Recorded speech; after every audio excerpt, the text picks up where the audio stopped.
This week we're focusing on knowing how to set your heart free to be happy again. Yesterday we looked at the first 3 very simple steps of this process, simple in terms of understanding it, but those first 3 steps are probably the most thought that you'll need to put into things. I mean, would you agree with that, Wendy? Yeah, it's going to take, well, one, you have to go through it once or twice just to even figure out how to do it, because most people aren't used to doing that process at all.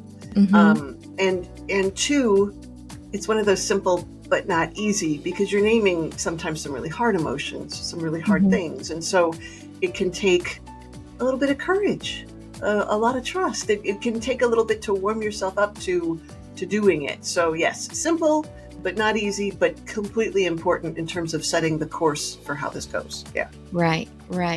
And when you do this process, that's the basis to bring you to the turning point, which is what you're going to find in steps 4 and 5 that we're going to talk about here today. Yeah. And this is where you'll actually exchange the pain and the damaged emotions that you identified by working steps 1 through 3. You're going to exchange those for his healing and his peace, right? And I will encourage you with this. A lot of times that change is immediate. I've seen it myself. I've seen it in so many women I've worked with. I'm sure, Wendy, you've seen the same thing working with people. I have. If it's not immediate, it doesn't mean that it failed, but don't be surprised if it happens more quickly and easily than you expected either. So, Right. So talking about step 4, Annette, you've named this invite the Lord's presence for healing and deliverance. So what exactly are you doing it, and why are you doing it? How are you doing it? All those big questions. Yeah. Again, just like we did in step 1, that you be still and you just kind of listen. You just still yourself. Well, we're kind of going to go back to this again, but now we're going to invite, the Lord's always with us, but now we're going to bring our heart and mind still once again from having done the journaling and processing through things. And now we've got thoughts turning right now. So we want to still ourselves once again, and we want to wait for the Lord's presence. And it's because we need him with us. And it's as simple as inviting him in a bigger way. We want to know that he's there with us. If you're not used to knowing when God is there, what are some hints? Obviously, there's probably so many ways, but just what are some things you've already seen, some hints to go, oh, okay, maybe this is what this feels like to have God sit a with lot me of them are really subtle. You may feel a calmness that just sort of settles over you. You may feel like very focused. You may notice like, I feel almost like I'm in a bubble. Like I'm not even noticing out there. Like I'm so present, present with God right now, that I'm not thinking about what I have to do after this or what came before it. You may sometimes, when you get into that state, I know for me all the time, this happens. When the Lord's presence comes on me, the tears will start to come. And it's not always tears of pain or anything. Sometimes it's just like in his presence, I get teary-eyed from that. Sometimes you can feel a warmth or maybe a sort of, for lack of a better word, a weightiness that comes upon you. And there's a scriptural basis for that, and without taking the time to get into it, like Old Testament priests, when the presence of the Lord was there, there's a weightiness that's there.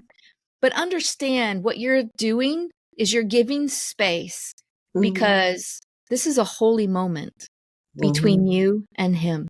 And we don't want to take that. Even if you aren't experiencing any sort of weightiness or tears or calmness, if you just give yourself a few moments to settle, it's not like you have to wait for a feeling before you move on. Right. You can just create this quiet space where you're not being interrupted, and you've chosen to focus on God, and then just trust that because he is who he says he is, he will show up. These are some nice little tips and tricks and ideas of maybe it'll feel like this, but your relationship with God is yours, and he might show up differently. So if you don't feel tears, it doesn't mean that you did this wrong and you have to go back to yesterday and hear the whole thing. No, don't worry about that. Yeah, absolutely. Yeah. But I want you to just really wrap your head around the fact that this is a holy moment between you and God. The God of the universe is sitting with you. and is ready to work Yes. through this process. So you are partnering with him together to do And he something wants to be there. profound in your heart. Yeah, Yeah, he he wants to be does. there with you. So, okay, so Absolutely. we've created that space, and your Mhm. step 4 is invite the Lord's presence. So let's move on to 5, Mhm. releasing painful emotions and receiving emotional healing. So what's the Yeah. first thing they're going to do? Well, what's really funny, Wendy, is people all the time think like, this is the big part. This is the Mhm, hard part. This is the easiest part of the whole process. mhm, If mhm. you did the work in steps 1 through 3, Yeah, like we were talking about, because yeah. now you've got specific emotions and Mhm, you've processed through it in your own mind, and you did that work on paper, yep. untangling it all. So you take the emotion, like pick one of the emotions. You might have 3 or 4 of them associated with Mhm, some memory or something. Take one emotion, and you're just going to give it to him, and you're going to do an exchange. mhm, It's that simple. You don't need to give him, say, I've got this emotion here. Let me tell you about it. Let me mhm, explain to you why I feel this way. Why, mhm, you don't need to do any of all that. You just did that in your journaling. Okay. And mhm. even though the settling in this holy moment with you, he was actually there with you the whole time, Yeah. through the other part. It's just that you're bringing yourself still and Mhm. looking for him and inviting him into you in this moment. So it's more tangible to you, is what It's I'm an saying. actual picture it as an actual Hmm. exchange of something you are bringing to the table, whether you deserved it or not. What you do, like none Hmm. of it's just there, right? It's just there, Right. and Right. you're trading him for a gift from him, and it's as simple as you hand one thing off, and he hands something else to take its place. So let me give you this as an example. One Mm-hmm. sentence exchange. Mm-hmm. I release to you the anxiety that I feel. I'm going to give this to you, Lord. And I ask you to take this painful emotion from me, and this is important, and Mm-hmm. heal the wounds in my soul. I'm ready to receive your healing. Mm-hmm. Remember, he's such a gentleman. He doesn't force anything on you. He's going to Mm-hmm. wait until you come to him ready. Mm-hmm. So we hand it off to him. And I find it very helpful to visualize it. Mm-hmm.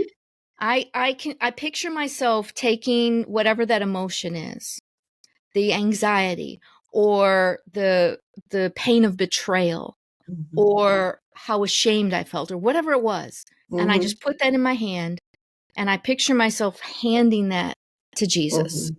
And he takes that and he smiles at me while he takes it. Mm-hmm. He's pleased that I've done this. And Mm-hmm. then I say, I want to receive your healing in my heart. Just touch my heart, heal my heart. And then I say, in exchange, Lord, can I ask you for your peace? Mm-hmm. I would love to walk in your peace. I've walked in anxiety for so long. Mm-hmm. That's flesh and from the enemy. I want to walk in your peace. Here's my anxiety. Can I have your peace? And he says, gladly, and hands me peace. And boy, I've done that before. And it's just like something in me just relaxes in that moment. Mm-hmm. So, whatever the emotion is that you have, and you might want to do that if you've got like a list of 3 emotions, walk through that 3 times and just Yep, make one at the a time. exchange. Hmm. Yeah, it works best one at a time for sure. Mm-hmm. Yeah. Now, when you've worked steps 1 through 3 well, that exchange with the Lord is actually that quick and easy. And we were talking, Wendy, before we started recording, that this is something that people are like, really? It's that simple? It's that, Yeah. and it really is. Because when you think about when you came to the Lord, when you were born again, it was a matter of you prayed a prayer and invited him into your heart. Mm-hmm. And in an instant, your heart was changed and Holy Spirit came to indwell you. It was Yes. that simple of an exchange. Mm-hmm. And that's all we're talking here. Yes. We're talking about giving something to him that we don't want, we don't need, we can't use, and trading it for a way for him to heal us and make us more holy and sanctify us and grow us and all those Mhm. things. So let's take one quick step back though, Mhm. assuming that we've worked steps 1 through 3 that we talked about on Monday really well, and Mhm. we've tried this and it felt kind of quick and easy. If it doesn't feel like anything happened, like what if it feels like we want to hold on to it? Right. And that's exactly what will happen if we're not ready Mm-hmm. to release it. So if we're Okay. not ready, that's okay. There's Yeah. reasons why you're not ready, and you need to get to those reasons. Mm-hmm. So go back to steps 1 through 3 again. Mm-hmm.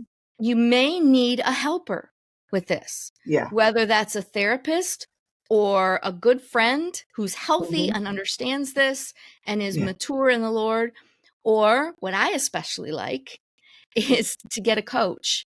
Mm-hmm. Like Wendy and I both know how to do this process and know how to Yeah. walk people through it. And then, of course, Mm-hmm. my Cinderella No More program, we go through this in Oh, depth. well, you wrote this process, obviously. Like, so yeah, this is part of what you do. So yeah, so if it doesn't feel like it worked, so to speak, there might be a sense of you need to relook at steps 1 through 3, because those are the hard ones, remember? Mm-hmm. It might be that you really do need someone with you to help you walk through it, and that's fine. Some of these things are really Right. painful and really hard, and iron sharpens iron, and God Mm-hmm. tells us that we are meant to serve and help each other. It's okay to need that type of help. Right. But let's say, Right. okay, I did this, this worked. So what would be next? Is there Yeah. anything else after this? There is, but theoretically, you can stop right here with the Mm-hmm. process if you like. I mean, you're doing some house cleaning right here and you're getting some Yeah. healing. But there is more. If you want to take it deeper, if you want a deeper level of healing and transformation, then you'll find it in steps 6 through 10. Mm-hmm. And that's where we're going to go next. We hope you'll join us tomorrow, because we're going to start walking into the next step and deal with falsehoods that you've inadvertently stepped into. A lot of times as a result of the pain and the hurt that you've experienced, we draw conclusions, we come into agreements with things, and they're completely skewed. So we need to face those things and we need to deal with those, because it causes us to remain tethered to the pain, Yes. or it can even set us up for self-sabotage. God might come in and heal us and we got rid of that, but if we're dealing with falsehoods and it's part of our internal operating system and the way we're thinking, then we're going to go right back to that sort of thing again. It really does help to move on to the next one. So this is going to be fun. We'll look forward to seeing you tomorrow. But we're really glad that you joined us today. Mm-hmm. Remember that we know you're going to have some questions. We're happy to talk with you. Just reach out to us at hello@AnnetteChesney.com. You can direct your question just in general to the two of us, or if you want to speak specifically to either one of us, you can do that as well. Don't forget that we've got some really helpful links to some resources that you can access and take a look at immediately. But we want to encourage you to keep going, because your best is yet to come. We'll see you tomorrow.